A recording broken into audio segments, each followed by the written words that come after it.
क्या Donald Trump Bharat के खिलाफ टैरिफ कम करने पर विचार कर रहे हैं? अमेरिकी वित्त मंत्री स्कॉट बेसेंट ने क्यों कहा कि भारत अमेरिका संबंध भले ही जटिल हों, लेकिन दोनों देश अंततः साथ आएंगे। दरअसल भारत और अमेरिका के बीच बढ़ते व्यापारिक तनाव और 50% टैरिफ की मार के बीच अमेरिकी वित्त मंत्री स्कॉट बेसेंट ने एक उम्मीद भरा बयान दिया है। बेसेंट ने फॉक्स बिजनेस चैनल को दिए एक साक्षात्कार में कहा कि मुझे विश्वास है कि आखिरकार भारत और अमेरिका साथ आएंगे। बेसेंट ने जोर देकर कहा कि भारत दुनिया का सबसे बड़ा लोकतंत्र है और अमेरिका दुनिया की सबसे बड़ी अर्थव्यवस्था। मुझे लगता है कि हम एक साथ आ जाएंगे। उन्होंने प्रधानमंत्री नरेंद्र मोदी और राष्ट्रपति डोनाल्ड ट्रंप के बीच मजबूत व्यक्तिगत तालमेल को इस रिश्ते की नींव बताया।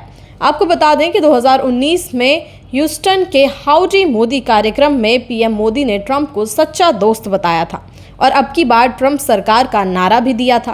दोनों नेताओं ने भारत अमेरिका संबंधों की मजबूती पर जोर दिया था। इस साल जनवरी में भी ट्रंप ने पीएम मोदी को शानदार इंसान करार दिया था। बेसेंट ने यह भी कहा कि भारत उन पहले देशों में से था जिसके साथ अप्रैल 2025 में टैरिफ वार्ता शुरू हुई थी, लेकिन मई जून तक कोई समझौता नहीं हो पाया। उन्होंने भारत के ऊंचे टैरिफ और व्यापार घाटे को भी तनाव का कारण बताया। अमेरिका ने भारत द्वारा रूस से सस्ते तेल की खरीद को मुद्दा बनाया है।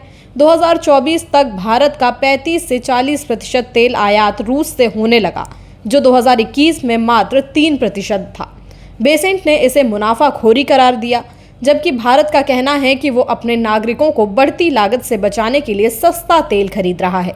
भारत और अमेरिका के बीच व्यापारिक रिश्तों में तनाव तब और ज़्यादा बढ़ गया जब अमेरिका ने भारतीय सामानों पर 50% टैरिफ लागू कर दिया। इसमें रूस से तेल और रक्षा उपकरण खरीदने के लिए 25% पेनल्टी टैरिफ भी शामिल है। इस तनाव की वजह रूस से भारत की तेल खरीद, व्यापार समझौते में देरी और रुपए की गिरती कीमत जैसे मुद्दे हैं। भारत ने इन टैरिफ्स का जवाब देते हुए कहा है कि वो व्यापार वार्ताओं के लिए तैयार है, लेकिन किसानों, पशुपालकों और छोटे उद्योगों के हितों से कोई भी समझौता नहीं करेगा। सरकार ने निर्यातकों को आश्वासन दिया है कि दवाइयों, इलेक्ट्रॉनिक्स और कुछ अन्य क्षेत्रों पर शुल्क मुक्त पहुंच बनी रहेगी। हालांकि लोहा, इस्पात और श्रम प्रधान क्षेत्रों पर टैरिफ का असर पड़ सकता है।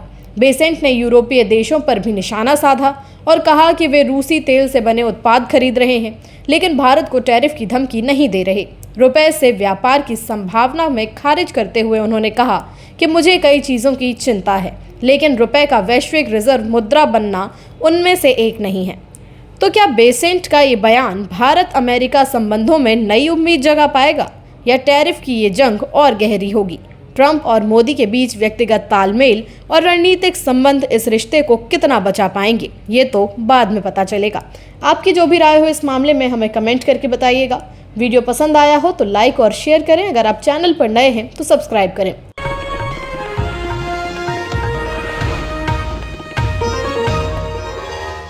Copyright disclaimer under Section 107 of the Copyright Act 1976. Allowance is made for fair use for purposes such as criticism, comment, news reporting, scholarship, and research. Fair use is a use permitted by copyright statute that might otherwise be infringing.